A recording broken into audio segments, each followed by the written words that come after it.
Hello learners, मैं सुमित आपका स्वागत करता हूँ हमारी सी लर्निंग प्लेटफॉर्म पे। आज का जो ये वीडियो है ये बेसिकली परिवहन एवं संचार का दूसरा पार्ट है, जिसमें आज हम लोग जो कवर करने वाले जल परिवहन क्या होता है, पाइपलाइन क्या होता है, वायु परिवहन क्या होता है, एवं इसके साथ हम ये कवर करेंगे कि संचार की कुछ बेसिक बात करेंगे। ठीक है, जो आपका संचार टॉपिक है। पेपर में जो सवाल आते हैं जल परिवहन से रिलेटेड ज्यादा आता है, जिनमें आपसे पूछे जाते हैं कि पनामा नहर के बारे में, सुएज नहर के बारे में, राइन जलमार्ग के बारे में, इसके बारे में आपसे ज्यादा पूछा जाता है। ओके, एंड जब आपसे वायु परिवहन की बात आती है तो नॉर्मली वायु परिवहन पूछा जाता है, एवं मैप से रिलेटेड क्वेश्चंस वायु परिवहन से बहुत ज्यादा आते हैं। तो अब जब आप पेपर को पढ़ रहे हैं या फिर चैप्टर को पढ़ रहे हैं तो आप एक थोड़ा तरीके से पढ़ें। तरीके से मीन्स कि आप सिंसियर होकर पढ़ें, बिकॉज आप लोग जो पढ़ाई करते हैं वो बिल्कुल सिंसियरिटी नहीं होती उसमें।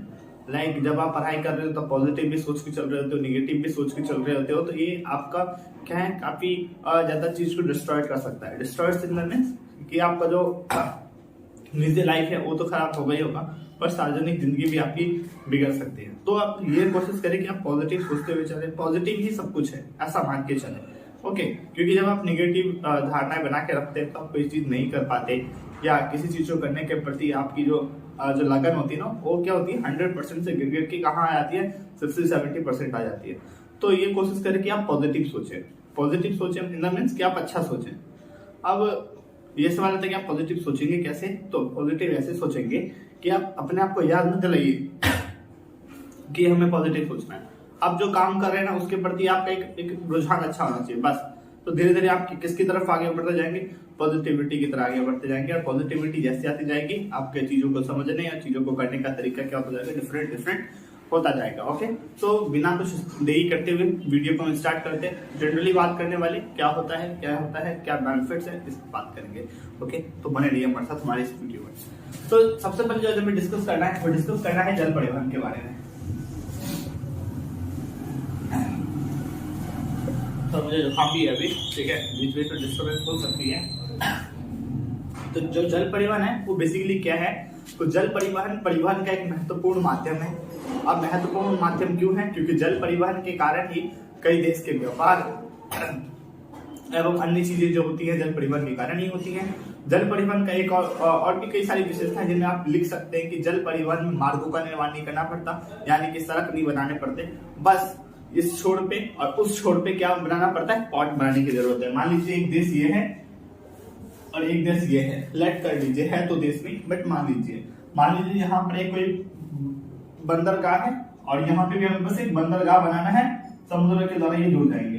ये नहीं कि आप रोड बनाएंगे ऐसे ऐसे करके, तो रोड की जरूरत नहीं होती, बस दोनों तरफ क्या जरूरत होना चाहिए, पतन की सुविधा जरूरत होनी चाहिए। उसके साथ जो ये परिवहन का माध्यम ये सस्ता है एवं लागत भी ज्यादा नहीं आती है। इसके साथ क्योंकि सड़कों तो हमें सड़क बनाना नहीं पड़ता, तो लागत कहाँ से ज्यादा आएगी, ठीक है। उसके साथ एक महत्वपूर्ण विशेषता ये है कि ये पर्यावरण हितैषी है। पर्यावरण हितैषी मतलब इसकी वजह से पर्यावरण जो है ज्यादा दूषित नहीं होता, पर्यावरण कुशल तरीके से बना रहता है। लेकिन इतने कुछ के बाद भी इसकी भी कुछ डिमेरिट्स हैं। डिमेरिट्स मतलब ड्रॉबैक, इसके नुकसान हमें देखने को मिल जाते हैं। अब नुकसान है क्या, जनरली मान लीजिए कोई हैजार्ड आ जाता है, कोई आपदाएं आ जाती है, लाइक आपने सुनामी वगैरह के बारे में सुना है, तो जो पोर्ट्स वगैरह है वो डिस्ट्रॉयड हो जाते हैं, टूट जाते हैं, या फिर जो जहाज है समुद्र के अंदर है वो टूट जाती है, पानी में चली जाती है, लोगों की जान माल का काफी ज्यादा नुकसान होता है। तो ये इसका एक महत्वपूर्ण क्या मान के चले, इसकी कमजोरी मान के चले इस परिवहन की। ओके, जब हम जल परिवहन की जनरली बात करते हैं तो जल परिवहन में बेसिकली इन्हीं चीजों को क्या करते हैं, काउंट करते हैं। तो जब जल परिवहन होता है ना, वो दो हिस्सों में बंटा है। कितने हिस्सों में, दो। एक तो होता है समुद्री मार्ग जो एक देश को दूसरे से तीसरे जोड़ती है, एक होता है आंतरिक जल मार्ग जो देश के अंदर में ही जुड़ा होता है, जैसे इलाहाबाद से हल्दिया देश के अंदर है, सदिया से धुबरी, कोटापुरम से कोलम, ये सब देश के अंदर के समुद्री मार्ग बोल रहा हूँ, जहाजों के मार्ग है, ठीक। एक होता है देश के बाहर, जैसे आप अलग अलग देशों के लिए, जैसे कांडला से बाहर की तरफ जाता है, कोच्चि से, नहवा से बाहर की तरफ जाते हैं ना, तो जो बाहर की तरफ जो जा रहे हैं वो समुद्री मार्ग, बट आंतरिक जल मार्ग तो जो देश के अंदर में ही चल रहे होते हैं। अब आपको इसमें जो पढ़ना है, तीन चीजों पे बहुत ज्यादा फोकस करके चलना है आपके इस बुक में। पहला क्या है, पनामा नहर, दूसरा है आपका सुएज नहर, तीसरा है राइन जलमार्ग। वेरी इंपॉर्टेंट क्वेश्चंस भी पूछे जाते हैं पेपर में, और श्योरली कि 100% भी पूछे जाएंगे। यानी कि सिर्फ आपके कई क्वेश्चंस बनते हैं related to map and related to question. लिख देते हैं।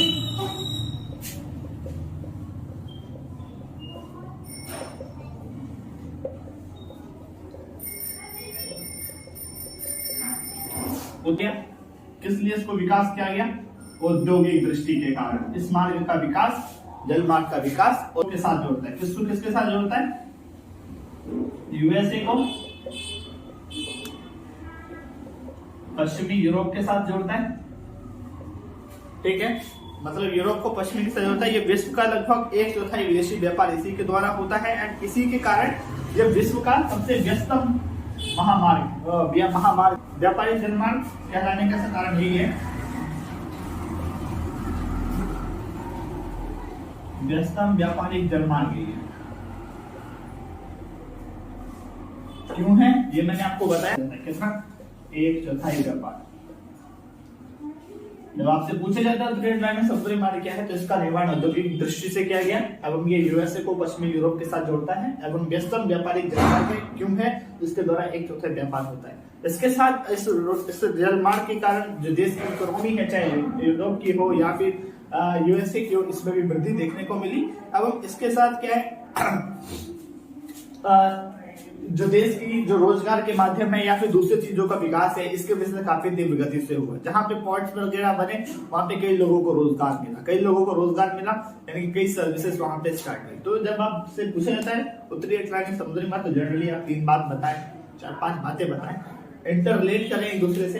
पहला है आपका औद्योगिक दृष्टि से इसका विकास किया गया, यूएसए को पश्चिमी यूरोप के साथ जोड़ता है एवं व्यस्तम व्यापारिक जलमार्ग है। क्यों है जाना जाता है? क्यों जाना जाता है? क्योंकि बहुत व्यस्त है। ब्रिज ट्रंक मार्ग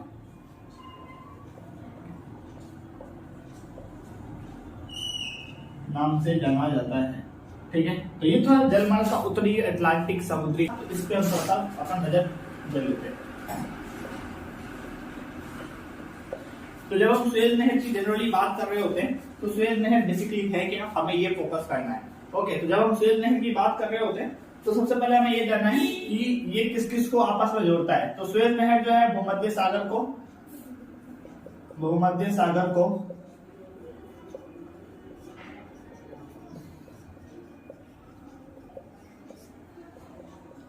लाल सागर के साथ जोड़ता है। ये 180 किलोमीटर क्या है? लंबा है और 11 से 15 मीटर के लगभग ये क्या है? गहरा है। तो इसका तीसरा बात अब जो हम लिखने वाले हैं, ये किस चीज को आपस में जोड़ता है? ये पोर्ट साइड को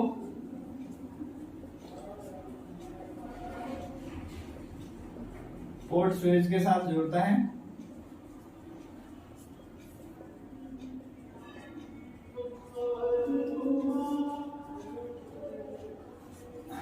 इसके निर्माण से आर्थिक व्यवस्था सुदृढ़ हुई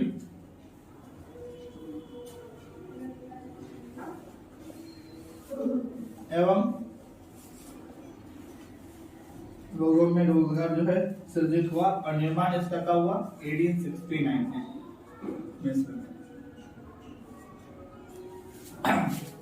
उत्तरी अटलांटिक समुद्री मार्ग को जब मैंने पढ़ा, उसके बाद जो अब हमें डिस्कस करना है सुएज नहर क्या है। सुएज नहर का निर्माण बहुत ही इंपॉर्टेंट माना जाता है। बहुत ज्यादा ट्रेडिंग होता है सुएज नहर की वजह से। इसकी विशेषताओं को हम कुछ इस प्रकार बता सकते हैं, जैसे कि ऐसे मान के चलिए इसका निर्माण सबसे पहले कब हुआ? 1869 में मिस्र के अंदर हुआ। हो तो गया मिस्र के अंदर, बट भूमध्य सागर और लाल सागर को आपस में जोड़ता है। ये 180 किलोमीटर लंबा है और 11 से 15 किलोमीटर गहरा है। ये पोर्ट सुएज के साथ जोड़ता है। जिस तरीके से रेल मार्ग के बारे में पढ़ा था, व्लादिवोस्टोक को सेंट पीटर्सबर्ग के साथ, हैलिफैक्स को वैंकूवर के साथ, इसी तरीके से पोर्ट सुएज के साथ जोड़ता है। इसके निर्माण से आर्थिक व्यवस्था सुदृढ़ हुई एंड लोगों को रोजगार काफी ज्यादा मात्रा में मिली। क्योंकि हमने बताया जहां पोर्ट होगा सर्विसेज बढ़ेंगी, सर्विसेज देगा कौन? मनुष्य देगा तो रोजगार सृजित होंगे। एक नया एक आसपास का टूरिज्म क्षेत्र भी डेवलप हो जाएगा उसके आसपास। तो ये विशेषता है किसकी? सुएज नहर की। अगेन अब जब हम डिस्कस करने वाले हैं सुएज नहर के बारे में हमने पढ़ लिया, उत्तरी अटलांटिक समुद्री मार्ग के बारे में पढ़ लिया। अब हम जो पढ़ने वाले हैं वो है पनामा नहर के बारे में। ठीक है, पनामा नहर की जो सबसे पहले विशेषता ये है कि ये कितना किलोमीटर लंबा है, 72 किलोमीटर लंबा है। दूसरी जो अगर आप इसकी बात करेंगे, इसमें 6 जलबंधक तंत्र है। तीसरी अगर इसकी विशेषता की बात करेंगे, ये अटलांटिक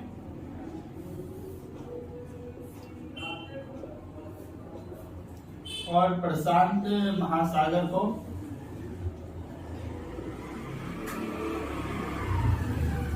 जोड़ता है।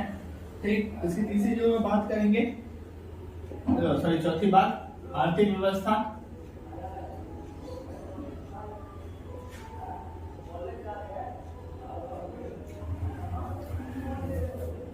और रोजगार सृजित हो।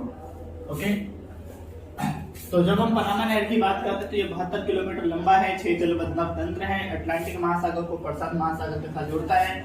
आज इसके बनने से आर्थिक व्यवस्था जो है वो क्या होती गई, सुदृढ़ होती गई। इसके साथ इस नहर के द्वारा समुद्री मार्गों से न्यूयॉर्क, सैन फ्रांसिस्को के बीच लगभग 13,000 किलोमीटर की जो दूरी है वो भी कम हो गई। किस किस के बीच कम दूरी हो गई, किस किस के बीच, न्यूयॉर्क और सैन फ्रांसिस्को के बीच कितने हजार किलोमीटर की दूरी, 13,000 किलोमीटर की दूरी जो है वो कम हो गई। किसके निर्माण की वजह से, पनामा नहर के निर्माण की वजह से। तो क्या इसका इंपॉर्टेंस नहीं है क्या, इसका भी इंपॉर्टेंस है। जिस तरीके से आपका इंपॉर्टेंस है हम लोगों के लिए या फिर और किसी के लिए, इसी तरीके से पनामा का भी इंपॉर्टेंस है आसपास के लोगों के लिए। ओके, जो अब जो हमें डिस्कस करना है वो डिस्कस करना है राइन जलमार्ग के बारे में। राइन जलमार्ग बेसिकली क्या है, तो राइन जलमार्ग को मैं यहाँ लिखता हूँ।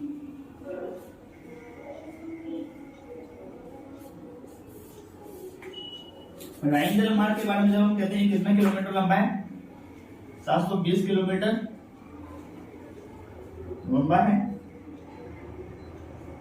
जर्मनी,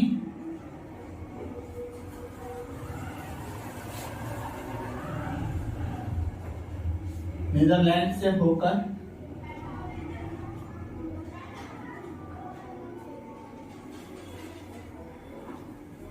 प्रवाहित होती है। इसके साथ ये रोटरडम और बेल्जियम को,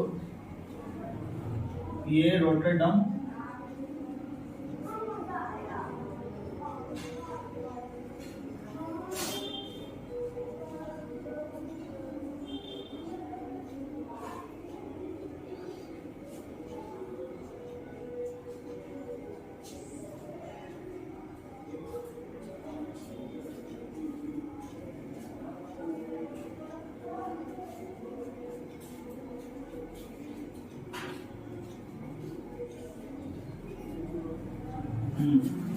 आते राइन जलमार्ग पे। राइन जलमार्ग 720 किलोमीटर लंबा है, जर्मनी और नीदरलैंड से होकर प्रभावित होती है।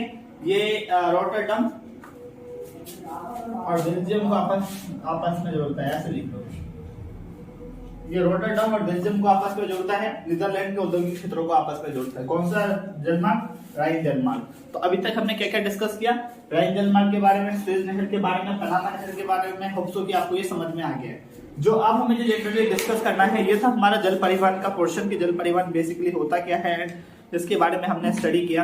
अब जो हमें डिस्कस करना है वो डिस्कस करना है वायु परिवहन के बारे में। जनरली वायु परिवहन क्या होता है, तो वायु परिवहन परिवहन का एक मुख्य माध्यम है, क्योंकि इसके द्वारा एक स्थान से दूसरे स्थान पर काफी तीव्र गति से आगे जाया जा सकता है। जाया ही नहीं जा सकता है, दूरियां कम हो गई हैं। ठीक, दूरियां कम हो गई यानी कि पूरे विश्व में हर कोना कम से कम 35 घंटे का हो गया। 35 घंटे से मीन आप विश्व के किसी भी कोने में जाओ, 35 घंटे के अंदर पहुंच जाओगे।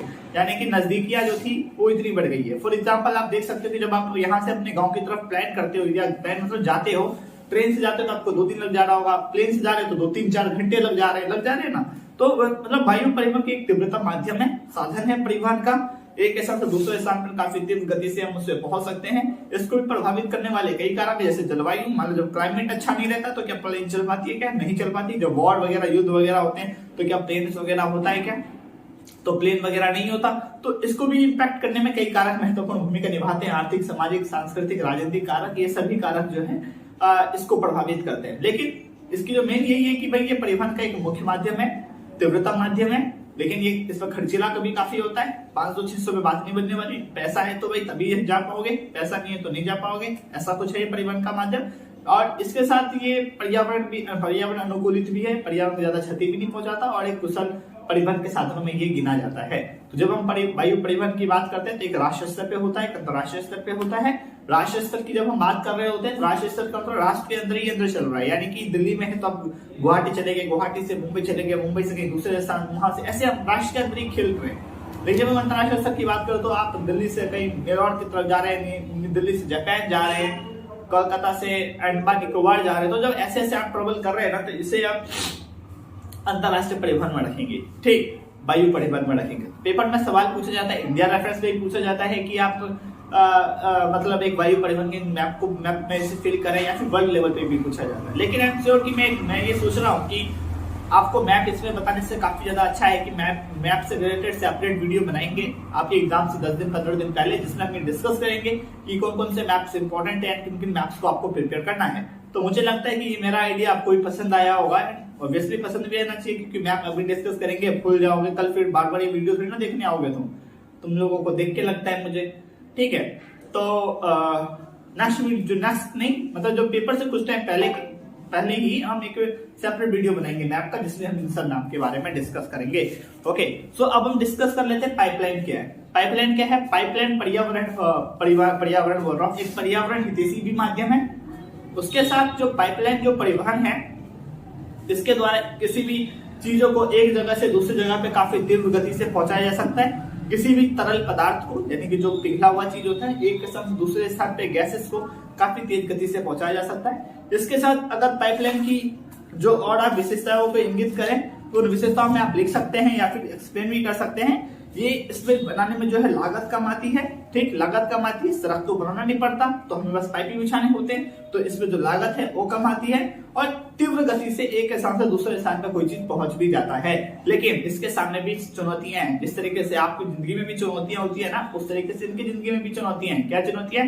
मान लीजिए जहाँ नक्शा से संबंधित क्षेत्र है, वहां इसकी देखरेख ज्यादा करनी पड़ती है। क्या पता पाइप को तोड़ दिया जाए, लीक कर दिया जाए, तो काफी ज्यादा नुकसान हो सकता है, तो वहां इसकी देखरेख हो सकती है। या फिर एक बार जब इसका निर्माण हो जाता है तो बार बार इसमें बदला बदली आप नहीं कर सकते। जहां मान लीजिए सीवर लाइन बिछ गया है, आप चाहे तो बार बार काटेंगे जोड़ेंगे, तो ऐसा नहीं होगा। अगर बना दिया तो आपने बना दिया, समझ रहे हैं ना। तो इसमें इसका ये ड्रॉबैक्स है, लाइक भ्रष्टाचारी को हाथ में आ जाते हैं, तो इसका डेवलपमेंट उस तरीके से नहीं हो पाता जिस तरीके से इसका होना चाहिए था।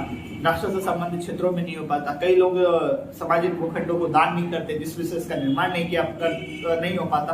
तो काफी ज्यादा प्रॉब्लम्स पाइपलाइन के सामने भी देखने को मिलता है। अगर विश्व में बहुत बड़ी पाइपलाइन है बिगिन, जो अमेरिका के अंदर है, उसके बाद आप इंडिया स्तर पे भी बात कर सकते हैं। इंडिया स्तर पे हजीरापुर, विजयपुर, जगदीशपुर, गुजरात, टुलोनी, ऐसे कई सारे क्या है पाइपलाइन है इंडिया स्तर पे, जो एक क्षेत्र को दूसरे क्षेत्रों तक से जोड़ता है, सुविधाओं को उपलब्ध करवाता है। ठीक है, अब जो जनरली हम थोड़ा डिस्कस कर लेते हैं, संचार पे डिस्कस कर लेते हैं। संचार होता क्या है?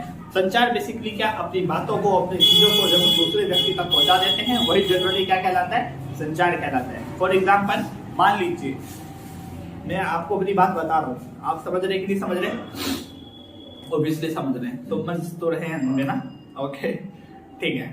तो जो हम अपनी बातों को दूसरे तक पहुंचाते हैं और दूसरे उसको ग्रहण कर लेते हैं, वही बेसिकली संचार है। संचार के कई माध्यम है प्रेजेंट टाइम में, तो लाइक आपका टीवी हो गया, लाइक आपका रेडियो हो गया, लाइक आपका न्यूज़पेपर्स हो गया, लाइक आपका इंटरनेट हो गया।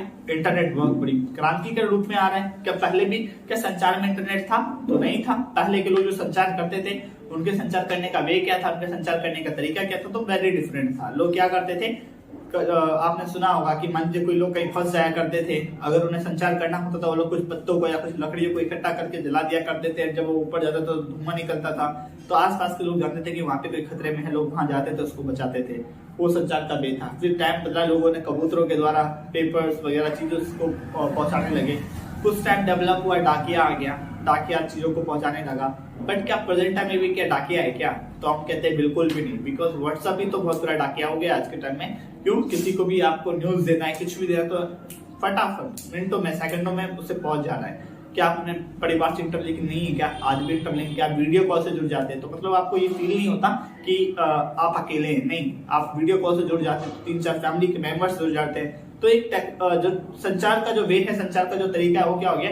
काफी डिफर हो गया है। कब? प्रेजेंट टाइम में। पहले की तरह जो कम्युनिकेशन था वो अब ऐसा नहीं है, टाइम टू टाइम डेवलप होता जा रहा है। अब कहते हैं इसके डेवलप में किसने क्रांति लाई? तो जितने भी डेवलप देश थे उनमें इसकी पहली क्रांति आई। एंड विकासशील देश तो इस क्रांति में अभी इन्होंने प्रवेश किया है। अब आगे आगे यूरोप भी आगे आते जाएंगे। इसके साथ जब हम उपग्रह की बात करते हैं, सैटेलाइट्स की बात करते हैं, सैटेलाइट्स आपको पता है क्या होता है, उपग्रह क्या होता है? तो उपग्रह बेसिकली यही होता है जो पृथ्वी के या किसी भी प्लैनेट्स के क्या लगाते हैं, चक्कर लगाते हैं, उसी को हम जनरली क्या कहते हैं, उपग्रह कहते हैं। ठीक है, अब उपग्रह होते हैं दो तरीके के होते हैं, एक प्राकृतिक उपग्रह होते हैं, एक मानव निर्मित होते हैं। उपग्रह जो होते हैं पृथ्वी के चारों तरफ चक्कर लगाते हैं, दो तरीके के होते हैं। पहला कौन सा होता है, प्राकृतिक, और दूसरा कौन सा होता है, मानव निर्मित।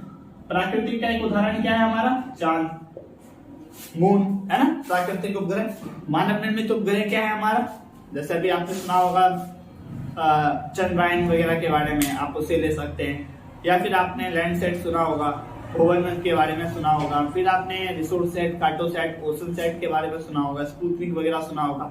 यानी कि जिसे मानव ने खुद बनाया है वो मानव निर्मित उपग्रह कहलाता है। ओके, लेकिन जब हम बात करते हैं भाई उपग्रह में क्रांति कैसे आई, तो सबसे पहले जो क्रांति थी डेवलप देशों से आई, लाइक अमेरिका एंड जो सोवियत संघ था, उसमें एक कॉम्पिटिटर की तरह थे। मान लो जब अमेरिका ने लॉन्च कर दिया तो कुछ टाइम के बाद सोवियत संघ लॉन्च कर देता था सैटेलाइट।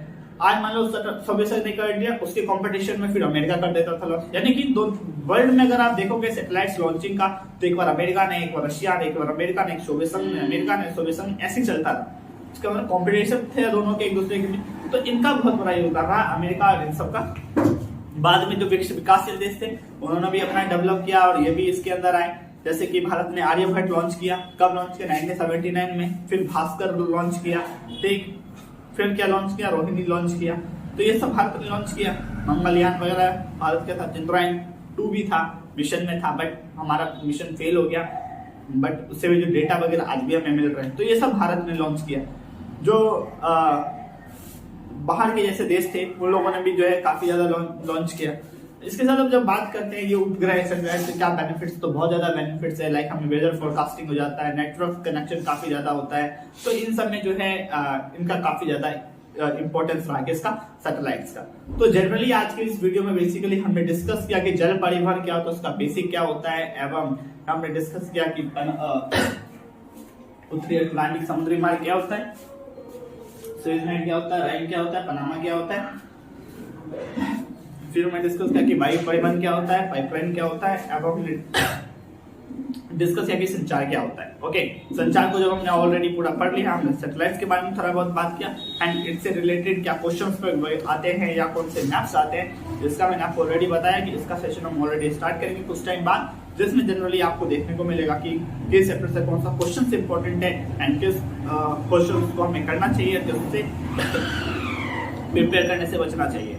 ओके, इसलिए हम फोकस करेंगे एंड जो मैप से रिलेटेड क्वेश्चंस है, मैप का सेपरेट वीडियो होगा जिसमें आपके जो इंपॉर्टेंट मैप्स हैं हम उसे आपके सामने में प्रिपेयर करेंगे, मतलब करके बताएंगे कि आपको क्या क्या इंपॉर्टेंट है, क्या क्या इंपॉर्टेंट नहीं है, आप भी हमारे साथ उसे करना। एंड तब तक के लिए इस वीडियो को एकदम अच्छे से देखना, और पीछे जो वीडियो बनाई गई है वो आपके ऑलरेडी आपके प्लेलिस्ट में, आप हमारे चैनल के प्लेलिस्ट पे जाके देख सकते हो, ज्योग्राफी बाय सुमित भैया, उसमें बहुत सारे वीडियोस वगैरह हैं, आप उस वीडियोस को देखें एंड समझें, एक बेसिक अंडरस्टैंडिंग बनाएं। क्योंकि जो 12th का जो गोल है, सोए रहो मत, उठो और जागो और भागते चलो।